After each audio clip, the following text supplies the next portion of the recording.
Good evening, my little YouTubers, and welcome to Clax Rock Studios in downtown Alamogordo, New Mexico, home of the atomic bomb.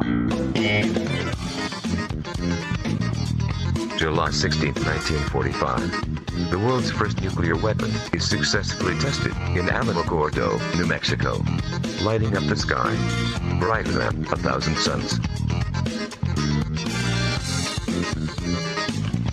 You are watching NM Talks on the Clax Rock Studios network with your host, Mars Bonfire.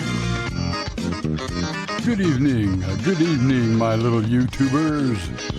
From around the world, east and west, north and south, to the great High Plains Desert of Alamogordo, New Mexico. Welcome to NM Talks.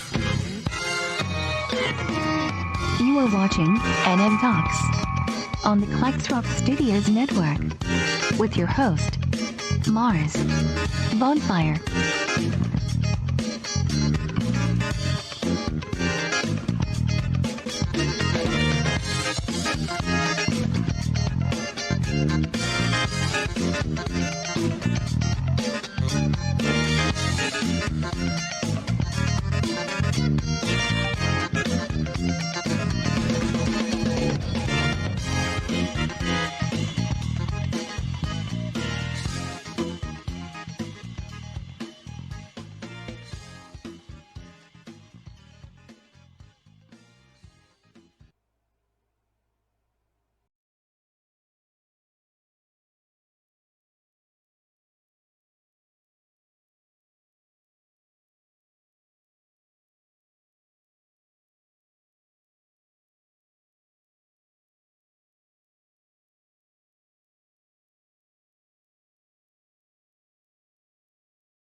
willing to just assign jobs to everybody else to come up here and make all the other presentations that are needed.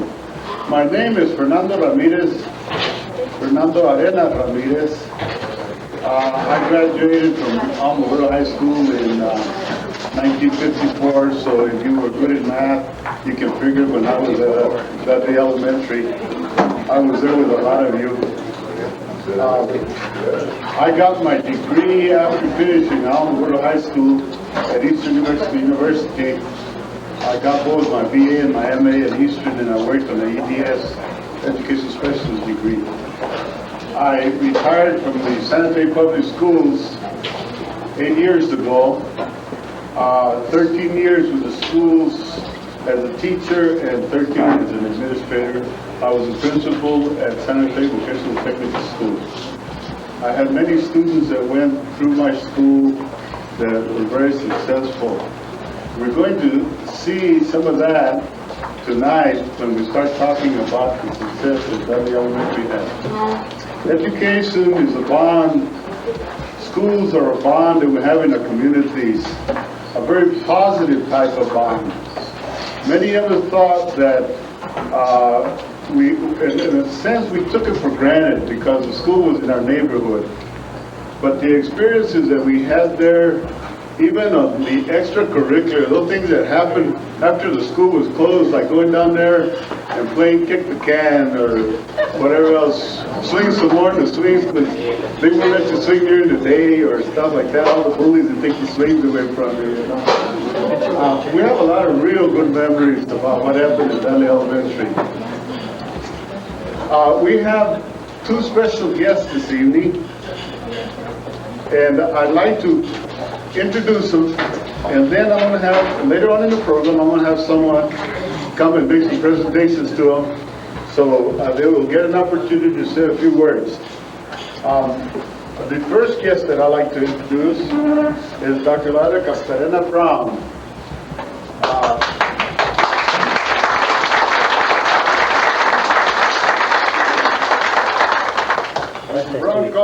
Dr. Brown called me to Santa Fe the other day, and we were on the phone for quite a while. She was really excited about being down here, just like I was. So we've had a chance to visit, been really pleasant. The pay scale that our next special guest had when she was teaching school at Dudley, and I don't know how she survived. Just like teachers are having a hard time now with the first bid, just like the time that I taught. But I'd like to introduce Mrs. Susan.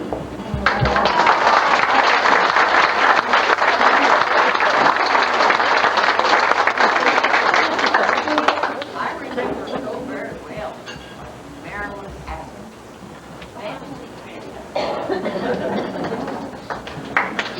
Now, we want to recognize the committee that put this meeting together, this reunion, this good fellowship time.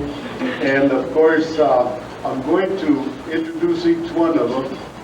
I'd rather do it this way. I'd like to have the person that was the most instrumental in working on that committee, Rufina Martinez-Vez, come up and introduce her committee. We'll have some presentations to make. So, Rufina, would you come up, please? Let's give her a big hand.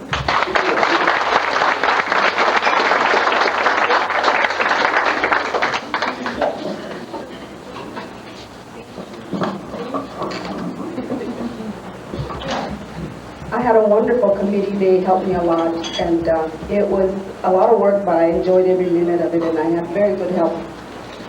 The first one is Margie Little. And,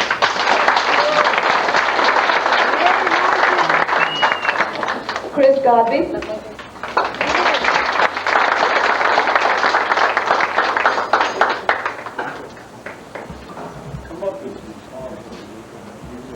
Tomasa Deriso.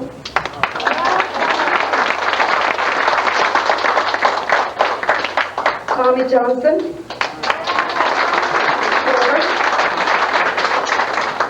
Maria Molinar Valle.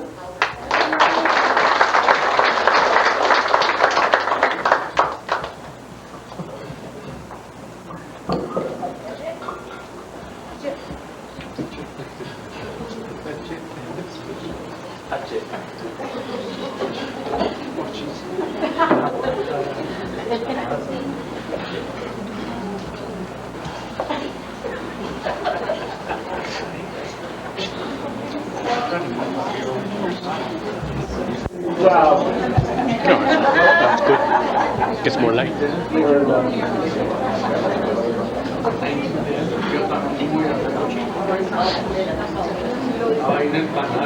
Rita talked to me about sometime last week, and she was rather concerned about the turnout to the reunion, and she said, Ernie, right now we're way behind. She said, I don't know, we already owe money and we better out. I said, don't worry about it, the people are going to get there. I said, and it sure is nice to have such a nice turnout tonight.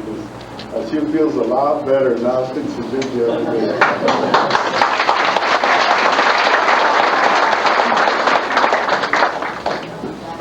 Ernie, this is an appreciation for your coming down here and making us so happy and helping us out and et cetera, et cetera. Give my hand.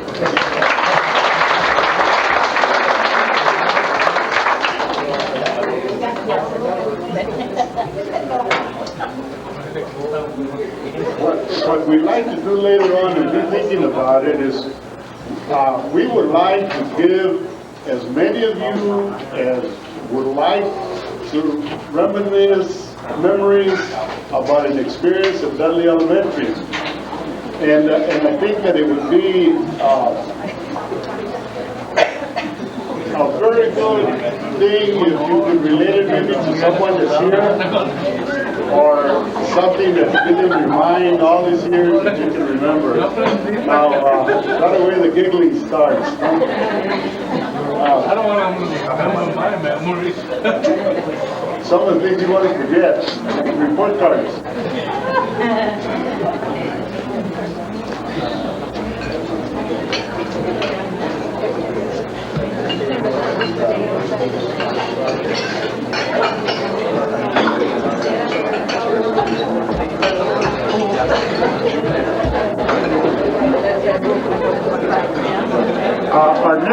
Our next part of the program, we have some gifts for our special guests, and the presentation is going to be done by Tommy Johnson,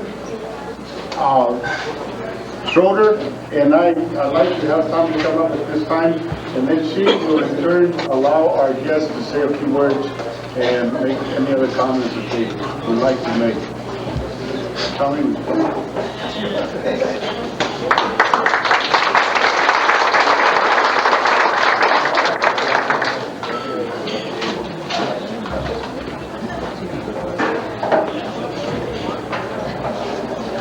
This is a really big honor for me to have the opportunity to make a small presentation of a gift to both teachers that are here with us tonight. The first one I'm going to make a presentation to is Mrs. Siemens. And before I do this, I want to relate a story that I've repeated many times in my lifetime. She really made an impact on my life, and I think it's an example of the care that she had for her students. When I graduated from high school, I had no intent to go to college, and I met her one day. Well, the first semester after my graduation was already in session, and I met her downtown in Alamogordo, and she said, "Tommy, why aren't you in college?" I said, "Well, I come from a large family, 6 children. My parents don't have the money for me to go to college." She said, she took care of it.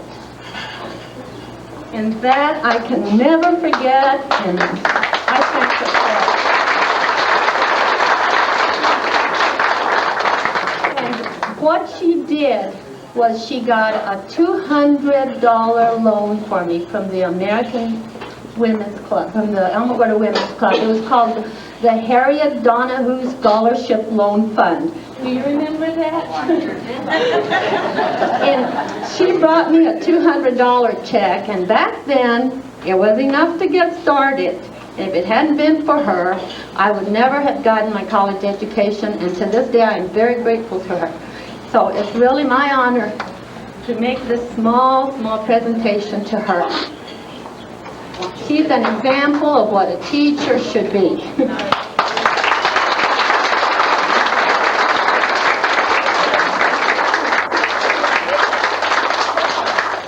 I'm going to enlarge on that story a little bit, because I had expected Tommy to get what we call the fourth scholarship.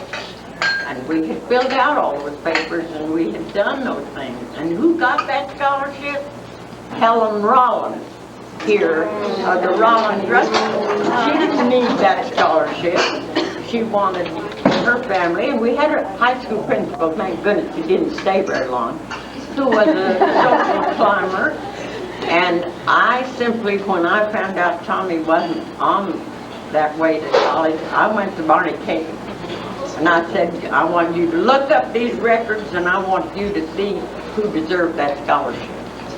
And he looked them up and he said, does she care where she goes to school? I said, I don't think she does. She wants to go to college and I want her to go. And he called over to Portales, that's where he had his degree. He talked to the president of the school. And the president of the school found out that Tommy had been keeping the books at Hendrick's garage all through high school. And he said, I'll get her a job. He called back in about 30 minutes and I sat and waited there in the office. And when he called back, he said she has a job working at J.C. Penney. She's going to be living with the man who's the manager, his family, if she can get on the bus and come. And I called the committee that I was chairman of with that fund and that the woman had. I had a little, and I said, we need that $200 right now. They said, write the check. And I did, and I went back to where Tommy was, and I said, can you be ready to get on the 5 o'clock bus? And she was. Now, that's a good story, but I also want to tell you that I want some of you to think a little bit about today, about the teachers that you have. And I'm going to start with Maryland Avenue School, because Maryland Avenue School is where I started. I had graduated from Alamogordo High School 2 years before that. And that was 60 years ago this September.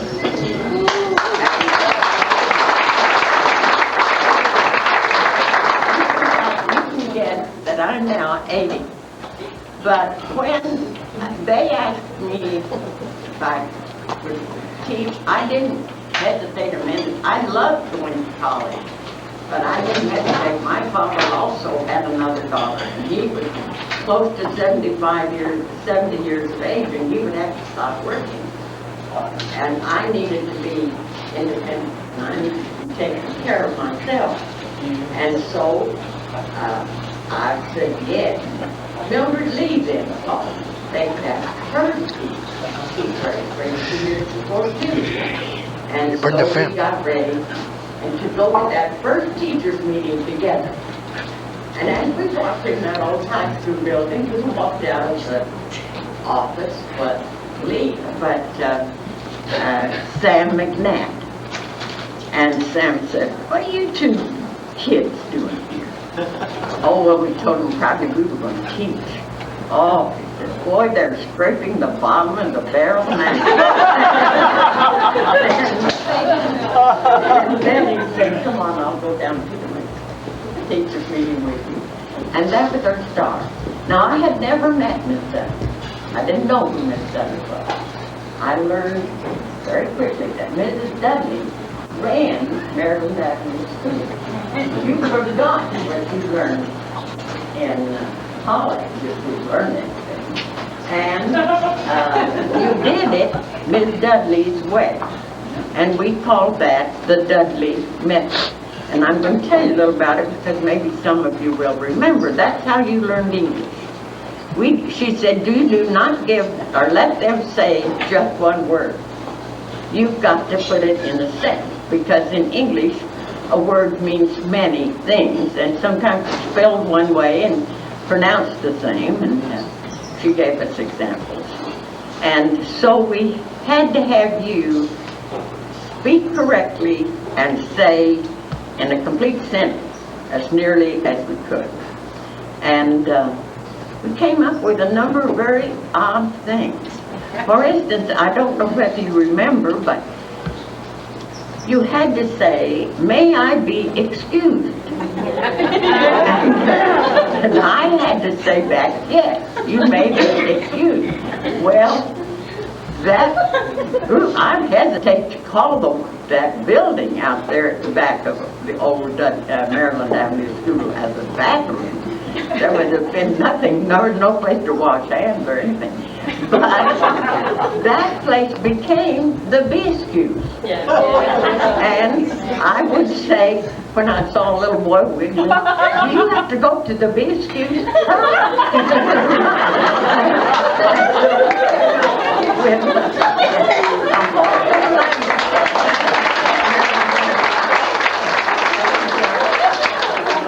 Now that other teacher that came with me, Miss Lee, Mildred, and I lived together and came and worked together. And I love Mildred. We had graduated from high school, and I have had a big void since Mildred wasn't with us anymore. And we both were poor. I got $60 a month and thought I was very lucky because there were a lot of men during that Depression time that had no job. And so Mildred and I lived together. We knew how much money we made. Miss Hyde lived with us. She was a very devout member of the Church of Christ, and she tithed very carefully. But at the end of every month, she very often borrowed money from either Mildred or me to pay the amount that she gave the church. And so one time I said to her, "Well, why don't you tell them you don't have that much money? Why don't you just say, I can only give so much?" She said, "No, if you don't have the money, I'll find it someplace else," because they depend on me. And you know, I think that was one of the things that all of us had. We had a feeling that somebody depended on us. And if you depended on us, we were there. And I had other people that I depended on. All right, I depended on your parents. And you had the most wonderful parents. They didn't have a lot of money, but they were always there to help us. And they were always there. Now, one of the things that I remember so well were the programs we gave. We made a mistake with the first program. Miss Dudley picked that one out. Now, that was one of the Dudley programs that we changed. She picked that out of a catalog, and we sent off for that program. It was called Mother Goose's Christmas Party. And it had a lot of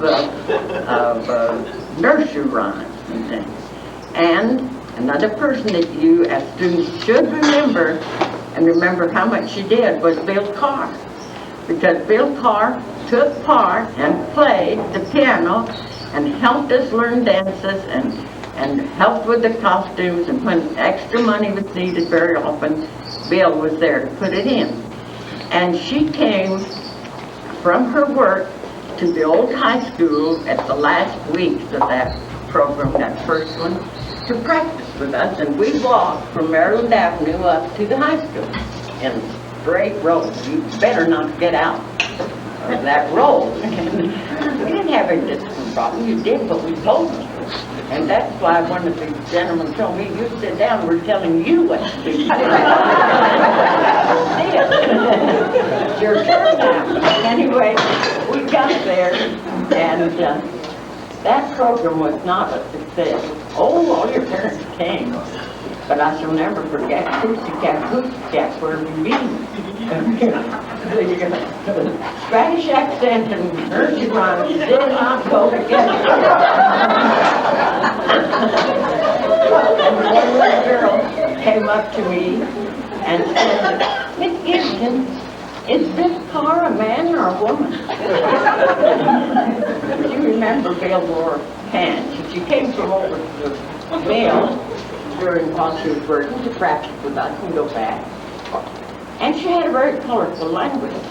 And I said, why, she's a woman. Why? She said, well, she has the name of a man. She wears the pants of a man. And she says the words of a man. I couldn't wait to tell that story. Now, when Mildred retired, we got Ivor Davis. And if you ever had Ivor Davis, you never forgot her. She's one of the best teachers that I ever worked with. Now, you might have looked at Ivor Davis and thought, wow, you know, she was a little sloppy, she was a bosomy woman, but she was a real teacher, and in her heart, she was an actress on Broadway.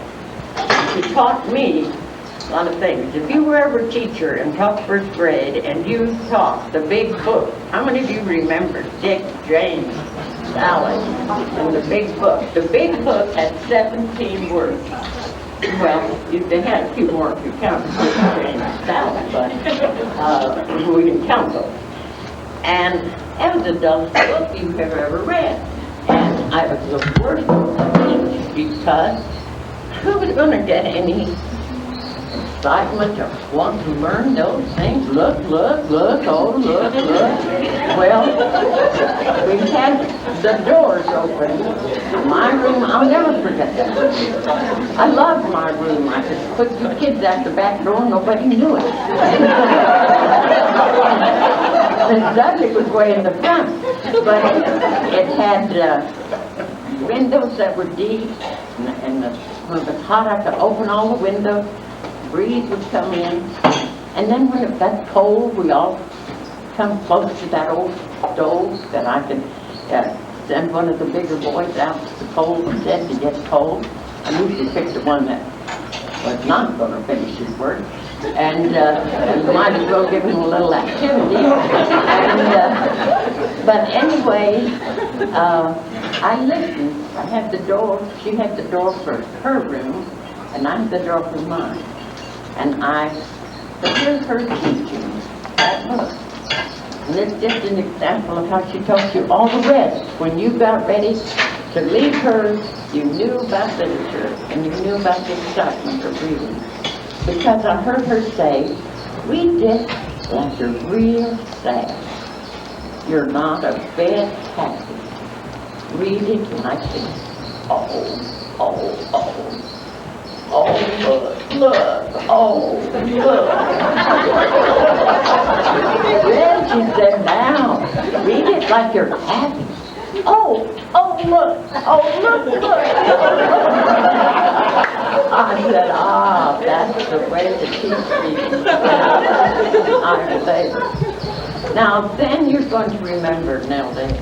I want you all to remember Nell Dale's room. Nell had one of those big front rooms, and there was something going on every minute. You didn't have that always in my room.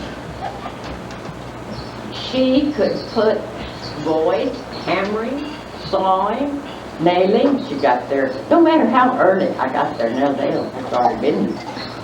You had the phonograph going, and you were going over here. Somebody's dancing the aerobics, somebody's doing lots of squalas.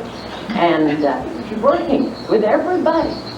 And there's a lot of excitement, a lot of activity, and a lot going on in Nell Dale. And she worked every minute of every day and every time that she was there. And I'll never forget Nell, because there wasn't too much that anybody ever asked of Nell Dale that she didn't get. And then you had Miss Dudley. As I said, she was Dudley's school. She was the teacher that held that school together. Now, some of you told me today that they had said that Dudley's school started in 1914 on Maryland Avenue. Maryland Avenue School really was planned for in the plot when the town of Alamogordo was set up. And if you look in the old maps and old areas of that program. As this improvement area came in, they planned for a school in the area on that map that they called Chihuahuita. And Chihuahuita had the lot there for the school. And then they planned for the schools above North Street and 10th Street, and those were all in one row. You had the high school, you had the central school, and you had the east school. And those schools were the ones that you had.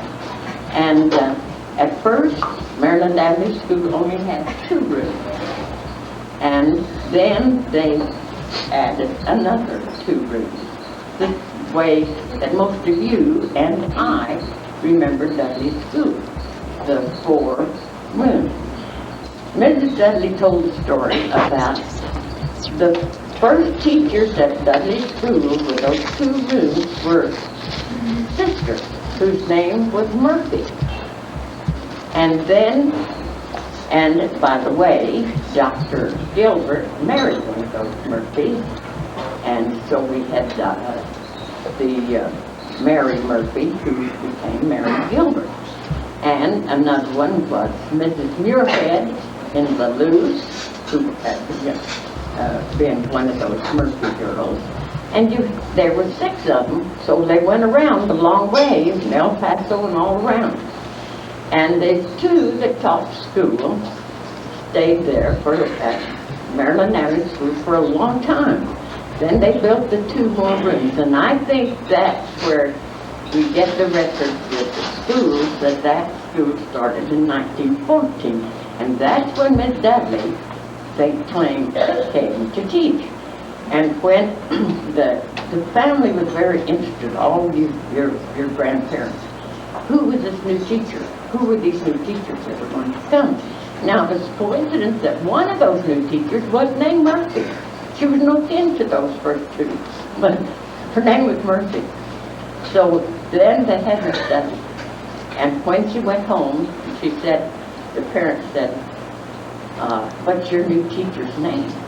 And the little boy said, Murphy. All teachers are named Murphy. That's what all teachers are named down there. That's one of Miss Dudley.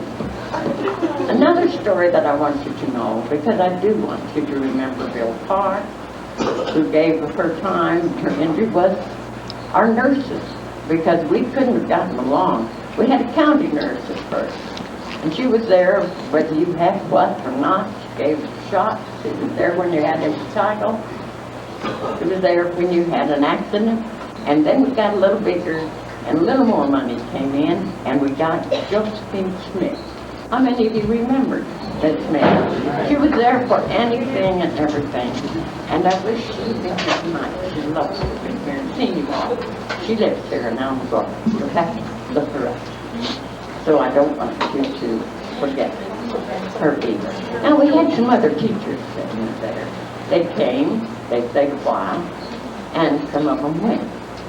And we had Miss Buford, if you remember. She was only there 1 year. She didn't get along with Miss Dudley. She was a college graduate. Now, that isn't why Miss Dudley didn't like it. But she had her own way of doing it, and she didn't do it Miss Dudley's way. So she went to North School and married Amy Trey, and was perfectly happy with other Eric. And then, long time after that, because I had taught Elida my first year, and I can tell you, I can close my eyes and tell you almost completely that roll call. And some of you are right here today. I didn't get Elena till the second that I taught you. But all of those first 5 years at Maryland Avenue School were wonder years to me. And I'm going to let you in on a little secret. They were wonder years because I was in love. I had already picked a man out when I was in high school. Of course, he didn't know it. And, and he didn't recognize it when I came back there. Fairly grown up. And then he began to think I wasn't still playing with paper dolls. And I started dating the man. Then 5 years later, I married because we had a rule in home sort of that once you got married, you lost all your brains. And you couldn't teach. And you know, I'm not sure they were right. But those 5 years, those 5 years are wonder years to me. Now, I enjoyed the other years, and I often think about you. Dad came back from the war zone. And there were some of those first groups that I thought, and you men are among us, that by that time were graduating from high school and going into that war, and came back.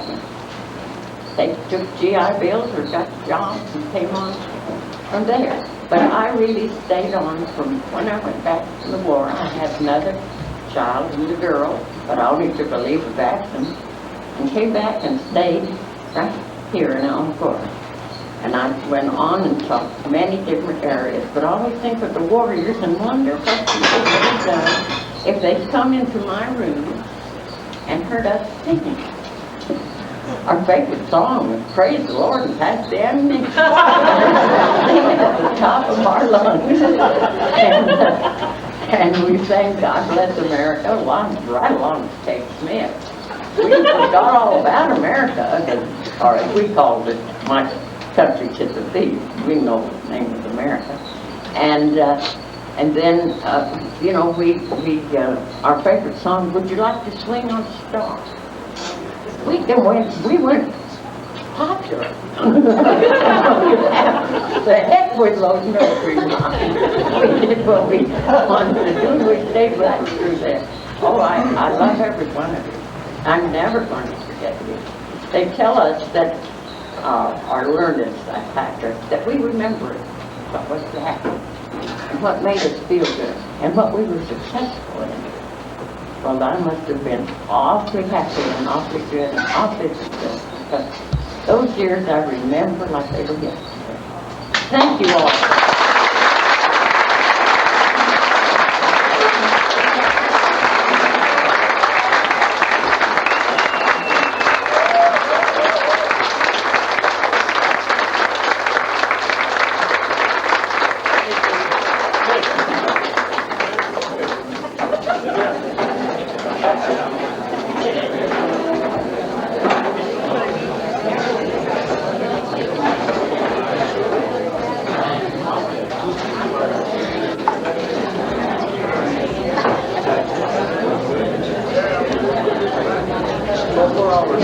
The next presentation I want to make is to Dr. Elida Brown. She's, like Mr. Seaman said, she was in her first class when she taught at Maryland School, Dudley School. And I think we're all very proud of her accomplishments, having gone there and the way she has succeeded. She started there as a student, but in 1948 she returned as a teacher.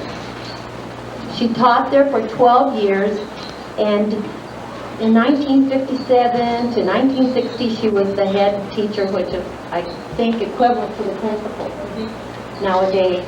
So we're very proud of what we were able to accomplish. She earned her doctoral degree in 1980 and from UT Austin, and I'm very happy to present her with a small gift.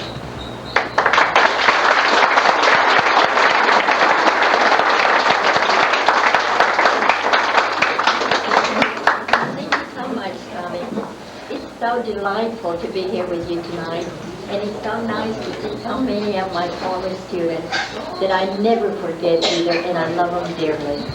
And to see Miss Simmons again after she taught me when I was so young, and still remembers me.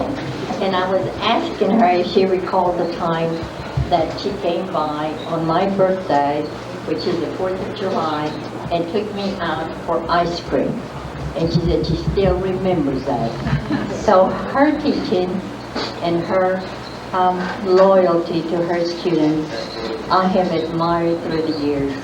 I cannot even remember any of my elementary teachers except Miss Simmons. That's all I can remember. So she really made an impact on my life. And that's true, you know, whoever makes an impact on our lives when we're young, that follows us all through life, and we are what our teachers make of us.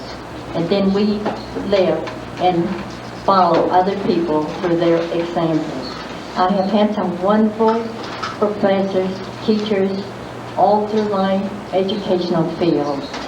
And to get this doctorate degree, I got a Ford Foundation grant recommended by my professors from New Mexico State. And so I admire them still, and they still do for me. And it's something that you never forget, your instructors. Now tonight I do want to pay homage to the wonderful students that are here, that I taught, and their parents, which were so nice and faithful through Dudley School. I know at that time when I got to be the head teacher of Dudley School, I knew it was going to be a challenge because I was very young. I went in there in '57, which I think I was 31, 32 years old. And it was a challenge for me because I knew it was going to be hard. It was a hard school to teach at, and I had been there as a teacher. But I was determined that I was going to do the best I could for my people. I call you my people with emphasis on that. And I never forget where I came from, who you are, and who I am. I'm very proud of you.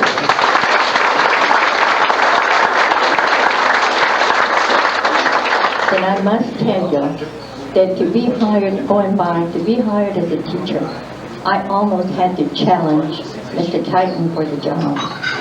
When I went in there naturally, I was so young, I was 21 years old. I had married Mr. Brown Stanley from North Carolina, and I just thought he was the grandest thing on this world.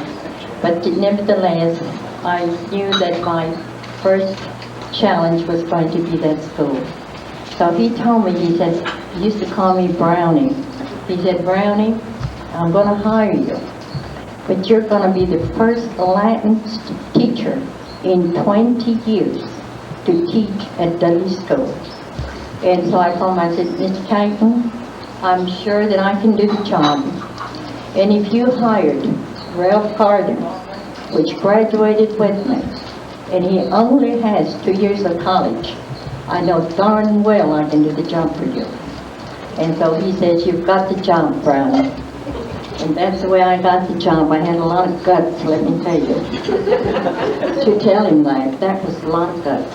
But I wanted the job, and I wanted to prove to him that even though I was Latin, I knew a little bit of English, and I could teach it. Because, you know, in those days, they thought we didn't know any English, even though we came out of college. And the first thing he told me, he said, I noticed that you don't have an accent. He said, how did you get rid of your accent?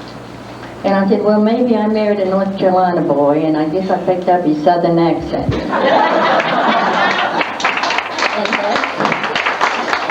and that's the story of the Castorina's life. Then I do have a little brother that passed away, that you all know very well, Bill Castorina, that was so devoted to the Alamogordo High School. And I challenge you tonight to do for one another and uplift one another. And instead of talking about one another and cutting each other's throats, just work together for the betterment of our young people. I have a sister that just passed away, Mamie Castorina Robbins, and we established a scholarship in her name.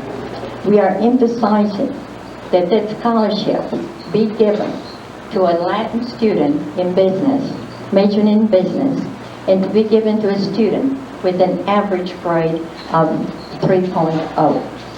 Not a 4.0 student, and not otherwise. Because I think it's time that we need to do for our students and to help them, and that some of these scholarships and grants be given to our people. I noticed, I get the Alamogordo paper just to keep up with you, and I noticed that in the graduating class of over 400 students, 400 and better, only 5 grants were given to Latin students. And so you can imagine how that makes me feel. It makes me feel very bad. So with Mamie's scholarship, we are going to turn it around, and we hope to get enough money in there that maybe we can award 2 crayons instead of just 1. And so we hope and to work towards that. And I hope you all stand behind the betterment of your people and work together and do for one another. And I in El Paso will be rooting for you too. Alamogordo will always be my home, and I'll always be a New Mexico girl. I'll never be a Texan, even though I've been there for 30 years. But I'll never be a Texan. So, you know that we'll be rooting for you. We thank you for everything, the nice thoughts of this reunion, your efforts, the committee that has been so great in working, and their efforts. And at this time, I want to recognize Rufina May.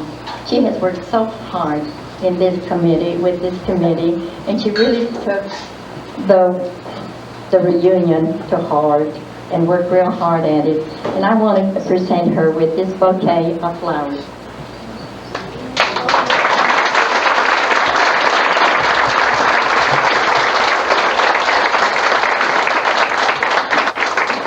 On behalf of the committee and all of us that had so much fun working with you, we want to present this bouquet of flowers, and we expect you to help us on the next one, 1995, and we thank you so much, Rufina.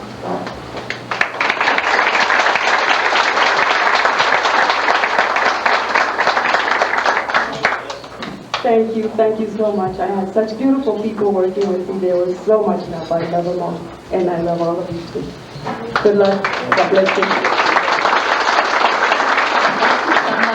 And God bless you.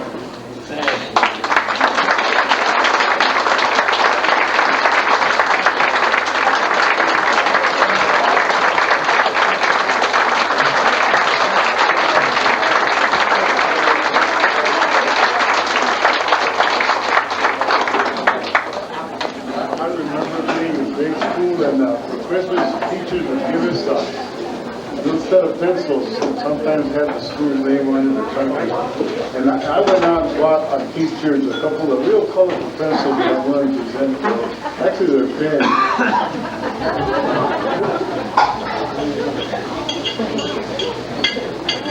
Now, the other thing that happens in elementary, you know, you're always fighting over crayons. So I thought that because this committee did such a great job, they all deserved a little packet of crayons.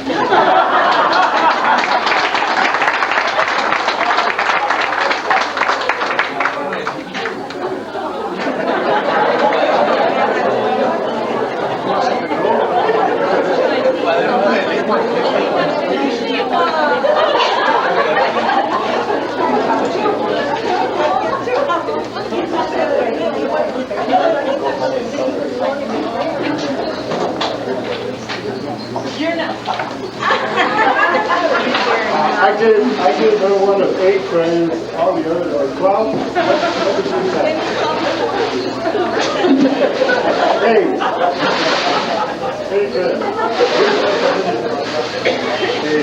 but they're a little box.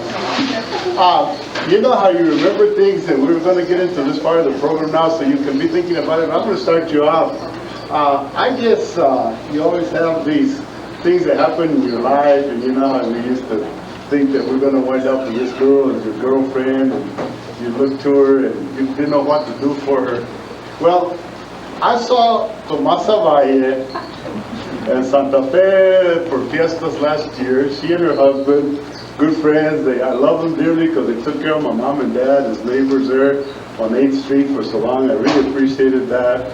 And I saw them at fiestas the other day, or seemed like the other day, last year.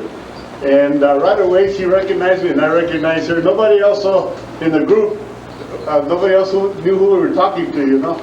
And it reminded me.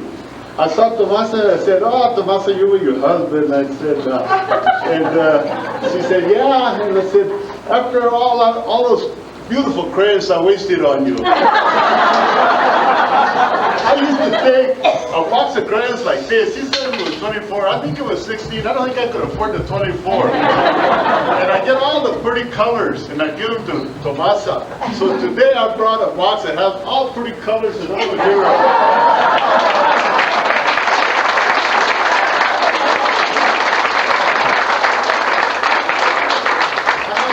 story to relate to you, and it has to do with that bell that we have around here.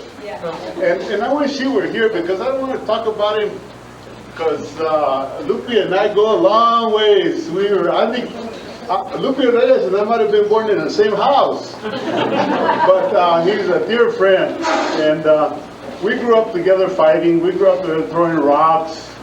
You name it, Lupe and I did it together. We played high school ball. A few years ago, I decided to go see the state tournament in Santa Fe. The American Legion was playing. Almaguerta was over there. I went to see the game. Lupe was a coach. I hadn't seen him in 7 years, 8 years. They won the state up there. Had a tremendous team. He did a tremendous job of coaching. And we hugged like brothers because we were that close growing up. You know, we were just so close. Tremendous person. Lupe Reyes, I wish he were here tonight. But I want to tell the story of Lupe. I'm sure he'll forgive me, but he always wanted to be first at everything, you know. And here's a little guy like that compared to me. We're about the same size. Maybe I had him about 6 inches. And Mrs. Dudley would come out to ring that bell, and she really didn't know where the students were, you know. But Lupe always wanted to be first, and he wanted to be the first in line. So one day he's standing there, and Miss Dudley comes out, she's looking around like that, and she's like that, cuts him on the forehead. You see what you get for wanting to be first all the time.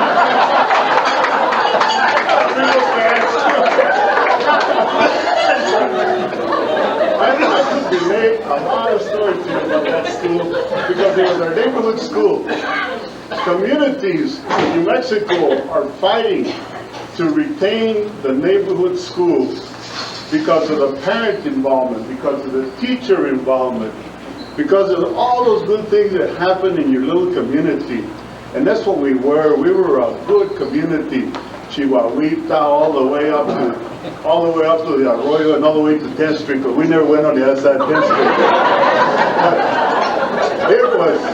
It was an experience growing up in Almaguerta. I relate to it all the time because I've gone to many other places and I've been able to relate some of the things that we did. I remember going to the public dances out there, Machitos Hall in Chihuahuita. 12 o'clock at night, I had rocks in my hands. I was afraid, but I just didn't want the dogs to bite me. You know? After the dance was over, I had to walk home, and I lived way up there. Somebody had cars. So we loved to dance, and we'd go. So there's a lot of things that happen in our neighborhoods. And it's neat that we got to get together tonight, today, for this occasion, because we can relate to a lot of those things that were very important in our lives. Each one of you was important to me because you lived here, because you were part of this community, because you were close to my dad, my mom, my family.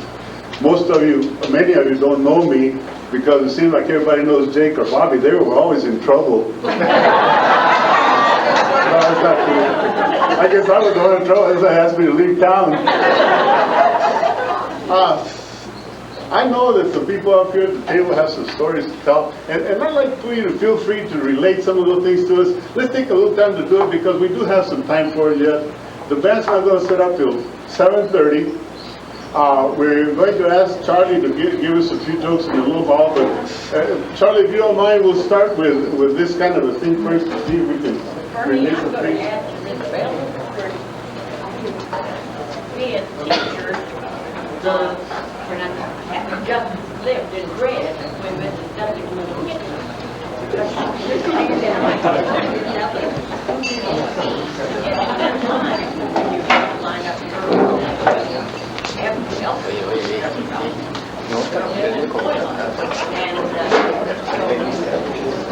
but it happened for years, and then one day, your first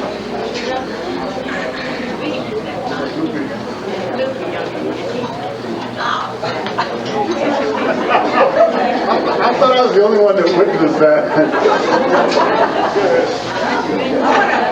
I want to tell you my story, what I remember about the I know that at that time we thought it was so important to keep those lines straight, and we had the whole lines, and it was so important to us. And as soon as Miss Dudley went like this with her bell, everybody ran, just like Bernie said, and we were for those lines, right? So then Miss Dudley would ring the bell and wham, here we are. So I related this story to my daughter, who to this day keeps reminding me, and she's laughing so hard, and I laugh hard too when we remember that. Anyway, Miss Dudley would say, the lines were formed, right, and she's there with the bell, and she would say, and what kind of a morning is this? And we would respond, sunshiny morning! I taught her that story, and she laughed and laughed to this day.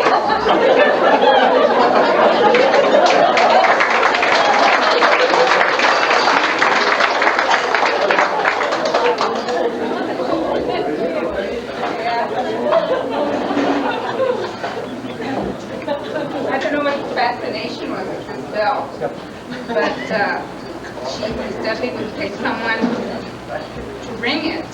She never picked me. So it was real quiet, and I just knew the bell was out in the assembly room in the middle. So I just got up in the middle of the whatever, put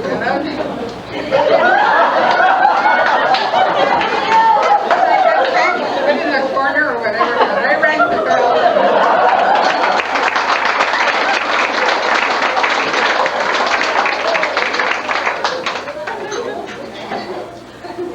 Any other stories?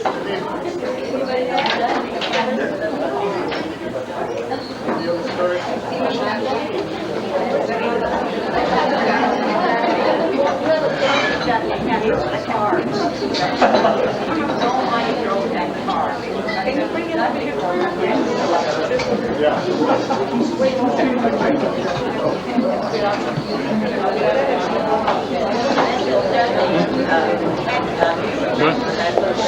She came over the top of the car like this, and my husband, I said one time to him something about Miss Dudley driving that car, and he said, well, she's never going to have an accident. Everybody just goes the other way as fast as they can. But that day, she was shook when she hit Lucy. So she let me drive Lucy to the doctor, and I took him down to Dr. Evans. And I held on to his hand and stayed there while they sewed him up. Now, we didn't call his mother. Today we would be sued. We just took care of him, and then I took him home. The next morning I came by to see how he was doing. And this mother met me, and she said, oh, he's fine today. He was worried about you. He told me it hurt you worse than it did him. I looked at her funny. I said, well, why? She said, well, he said every time the doctor took a stitch, you closed your eye. And I did.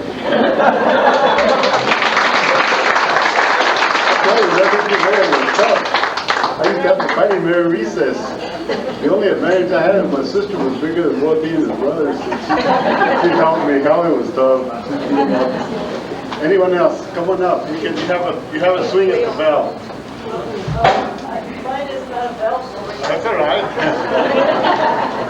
Anyway, I'm not too good at jokes, and I remember being very shy when I was in school. I think that right now I'm not shy to tell you that we were 6 children in my family. There were 2 girls and 2 boys. And I was real proud because my sister, she's always, my sister Dolores, I'm sure you remember, she was redheaded, black red hair, brighter than this. It's natural, not out of the bottle. But anyway, she taught me how to, anyway, she could write, her penmanship was real good. So she knew how to write the letter D real good, which was one of the hardest letters that Miss Davis. Anyway, I learned how to finally make it the way Dolores did. Well, when I came to class, it was A, B, C, D. Okay, I did all my A, B, C, D, and the C was just treacherous. But my name starts with C, Cleo, and she says, now, I don't know what's the matter with you today. She says, but your name cannot be, start with a D. It has to start with a C. So why are you writing a D down? And she went, pal. been trying to learn how to ride a C, and I still can't make a pretty C.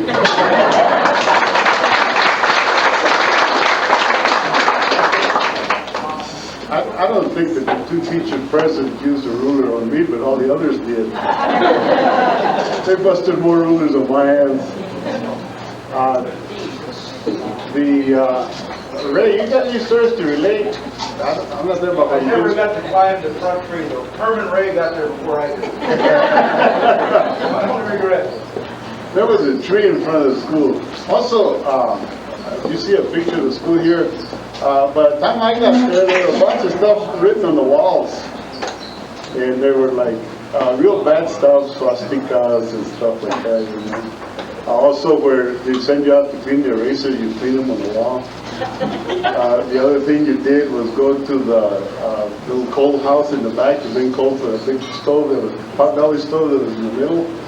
And we'd go and we'd wrestle back there. And a lot of times they had to go get us, but we wouldn't come back.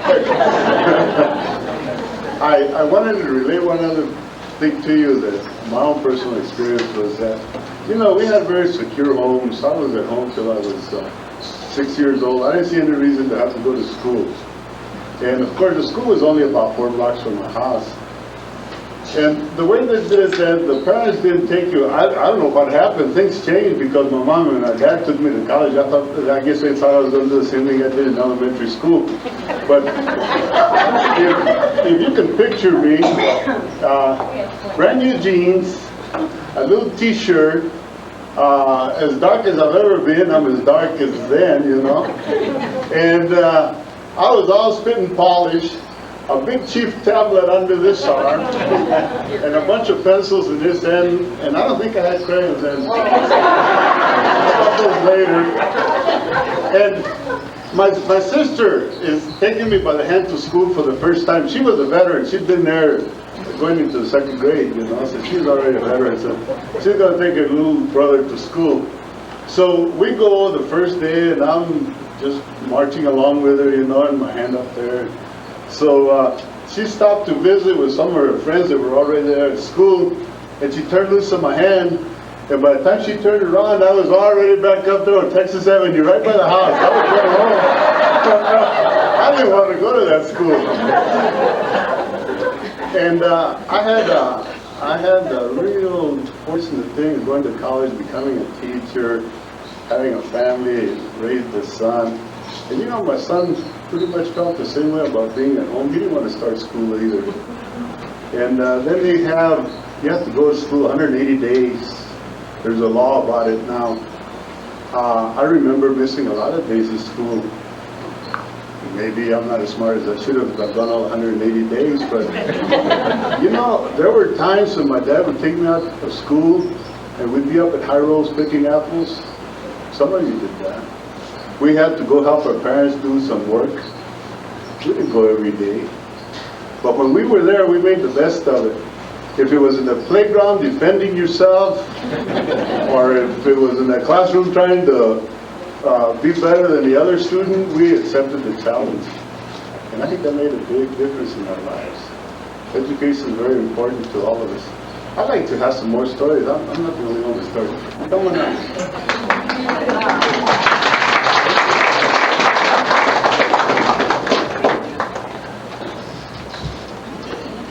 You all know who I am, Elena Baldonado. I have Mrs. Siemens and Miss Dale to blame for hating chocolate candy to this day. I don't know if they remember, but, and I'll tell you the good side of it later on, but I can remember that you used to take me to Mescalero for dancing lessons. Do you remember? Wilma Beecham and Billy Carr and Miss Dale and Miss Siemens, we used to go to Mescalero for my dancing lessons. And I can never remember them giving me anything to eat except chocolate candy bar, a Hershey chocolate bar, and a Coke. And to this day, I can't stand chocolate Hershey bars.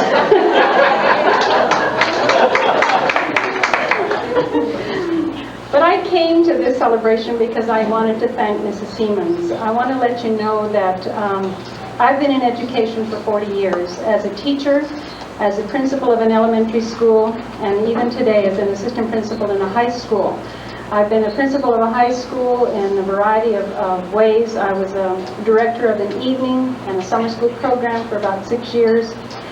And whenever anybody asks me about education or the influence, the two people that come to my mind always have been Miss Dale and Mrs. Siemens. If it hadn't been for them, I would not be where I am today. Both of them were very dedicated, very committed.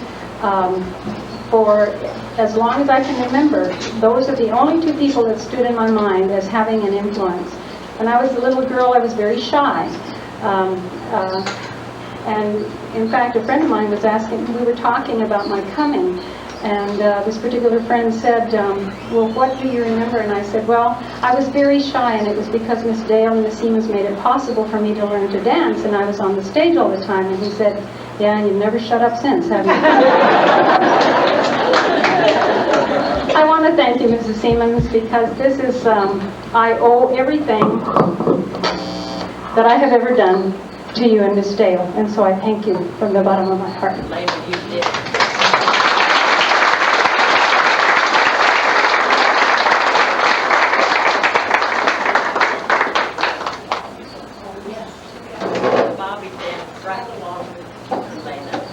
Yes, Bobby and I were the ones that used to go to Escaleta all the time, and we were the ones that ate the chocolate candy and the Coke.